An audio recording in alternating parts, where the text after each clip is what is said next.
After 12 years away and receiving his PhD from the Royal Academy of Music, this was an opportunity he couldn't pass up and a reason to come home. Poached from the UK by the Auckland Philharmonia Orchestra, Joe Harrop is now the Director of Sistema Aotearoa, a social development program that started in Venezuela 35 years ago. Sistema teaches music to 80 children from Aotearoa in South Auckland. It's important to remember that the skills that you're imparting when you're teaching this quite exotic thing, which is a violin or a viola or a cello. These kids have never seen an orchestra, never seen a violin before. It's not a ghetto blaster, it's not a CD player. It's something that they're not familiar with, so it's got some element of wonder about it. When you're learning this instrument, you've got a different kind of energy being focused on you. You've got a different kind of role model. You're being given confidence, you're being given personal skills. You're given social skills because you have to work within groups of kids that aren't in your family, for example. You learn to have a greater concentration span. It has a couple of key distinguishing features. One is that it works very much within the community for the community, so there's a lot of community liaison that goes on at many levels.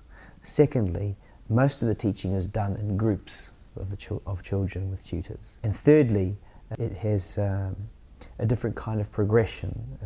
It's a little bit different to, say, your graded exams. So you were brought over from the UK to be the director of this program. Why were you suitable for the role? Well, I'm a New Zealander by birth, Aucklander, born and raised, and I'm actually, I have some Polynesian background as well. I grew up with a lot of Polynesian kids, playing rugby, music, Samoan culture group, Maori group. My background as an educator is primarily in higher education, tertiary education, but my teaching experience with regards to stringed instruments, my instrument's the violin, is very much from right from the very beginning, from 4 and 5. Why do you believe in the program? Because Sistema is primarily rolled out in communities of low income, in communities of poverty, for example. There is an element to it that you're actually making a difference. In the community that I grew up in, not this specific Pacifica community that you have here in Aotearoa, but out in West Auckland, to make a difference to really the kids of the people that I grew up with. I believe in the skills that learning a musical instrument teaches you. I mean, they're very similar to any other sort of discipline, if you like, whether it be dance or cultural practice or whatever. However, learning a musical instrument within the confines of, let's say, Western music making, Western classical music, you've got all that music to look back on over the centuries, but also you can play something that's written yesterday, or you can play your favourite pop song as well.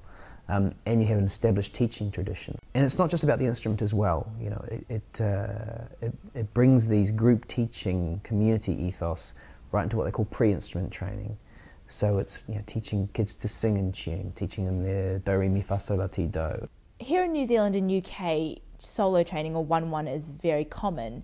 So in this program, ensemble playing is key. Why is that? In learning in a group, you start to spark off against your fellow pupils, and it builds a community spirit whereby your colleague who's the same age as you, your friend, they are doing a little bit better. They're learning version 2A of the tune when you're still on 1B. So you're going to practice a bit more and get there. And it's in a context or an environment where you're very much encouraged. And the people older than you will be giving you hints and helpful stuff. It's not just from the gospel from your teacher. The kids are going to be learning to play their instruments with their classmates, with their friends, with kids of their own age, from their own community.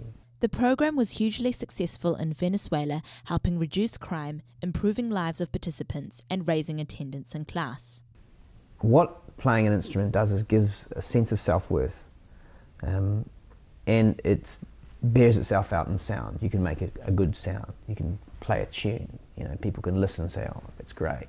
With our children, we're trying to give them these transferable skills that might just keep them away from that particular avenue, not through any preventative sort of or curative situation, but more to do with the fact that they're too busy doing other things to worry about scoring drugs or selling drugs or shoplifting or whatever, because they're thinking of tomorrow I've got my violin lesson. Or so has this role as director become your full-time job? Have you got any other projects on the side?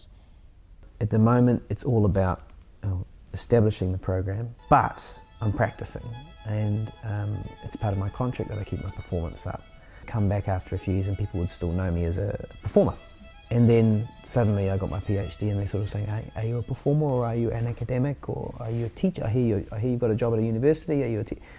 And then 12 years later they don't know who you are. They don't care.